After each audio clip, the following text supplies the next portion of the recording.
मैं तो केजरीवाल जी के लिए इतना ही कहना चाहूँगा कि वो हमारे दिल्ली के मुख्यमंत्री हैं। उन्होंने कभी भी देश के बारे में नहीं सोचा। उन्होंने हमेशा अपने वोट बैंक के बारे में सोचा। आज हमारे देश के प्रधानमंत्री लाल किले से वंदे मातरम की जय घोष कर रहे थे और हमारे केजरीवाल जी हाथ पर हाथ बांधे ऐसे बैठे हुए थे कि जैसे कोई देश विरोधी नारा लग रहा हो। आज पूरे देश ने उनके इस कृत्य को देखा। पूरे देश ने यह भी देखा कि केजरीवाल जी ये बात बोलते थे कि जिस पार्टी का कार्यकर्ता दंगों में शामिल हो उस पार्टी के नेता को सज़ा मिलनी चाहिए। आज मैं केजरीवाल जी से पूछना चाहता हूँ, दिल्ली के अंदर जो दंगे हुए थे उसमें आपका निगम पार्षद ताहिर हुसैन शामिल था, जो दोषी पाया गया है, जो आज जेल के अंदर है। क्या अरविंद केजरीवाल पर कार्रवाई होनी चाहिए? क्या इस सरकार को भंग कर देना चाहिए उनके कथनानुसार?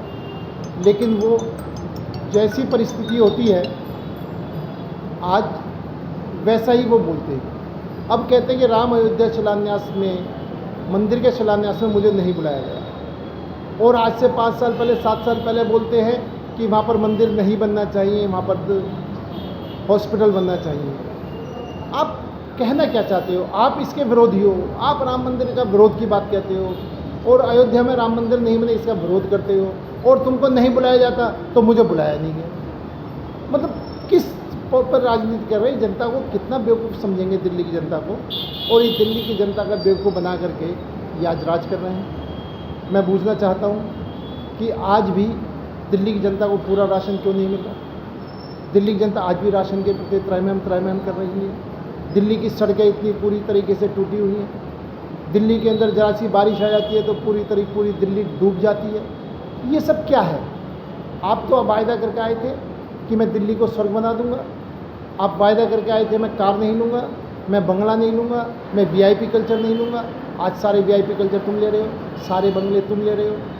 तो इसलिए केजरीवाल जी की कथनी और करनी में बहुत अंतर है, और इनको सिर्फ और सिर्फ अपने वोट बैंक की राजनीति करनी है। वोट बैंक की राजनीति में दिल्ली का चाहे सत्यानाश हो, चाहे देश का सत्यानाश हो, उन्हें इसकी चिंता नहीं है। मैं तो अपील करता हूं कि केजरीवाल जी कुछ दिल्ली के बारे में सोचो, कुछ देश की जनता के बारे में सोचो, नहीं तो देश की जनता और दिल्ली की जनता आपको माफ़ नहीं करेगी। धन्यवाद। अभी जो केजरीवाल जी नौकरी के लिए ऐड दिए, इसके लिए क्या करें?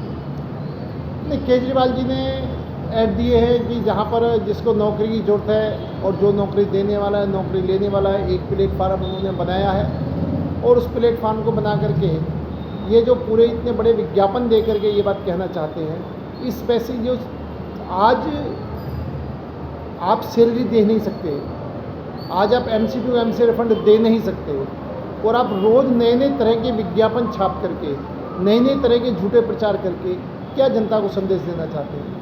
केजरीवाल जी तो सिर्फ अखबार में ऐड देने से ही सरकार चलती मान लेते हैं। ज़मीन में क्या हो रहा है क्या नहीं हो रहा वो नहीं देख रहे। उनका तो सिर्फ ये बड़े बड़े ऐड दे दो, अखबार में दे दो, टीवी में ऐड दे दो, और दुनिया की जो दिल्ली की खून पसीने की जनता की कमाई है टैक्स के रूप में जो उनको जा रही है, उनको ये विज्ञापनों पर बर्बाद कर रहे हैं।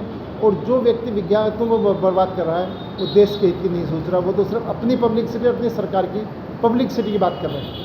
दिल्ली सरकार खुद नौकरी नहीं दे रही है, बाकी दूसरी कंपनियों के लिए नौकरी के लिए ऐड कर रहे हैं। मैं कह तो रहा हूँ, बिल्कुल आप बिल्कुल ये ठीक बात है कि इनने कोई नौकरी बनाई नहीं है, सरकार ने कोई नौकरियाँ दी नहीं हैं, बल्कि उल्टी छटनी कर रहे हैं।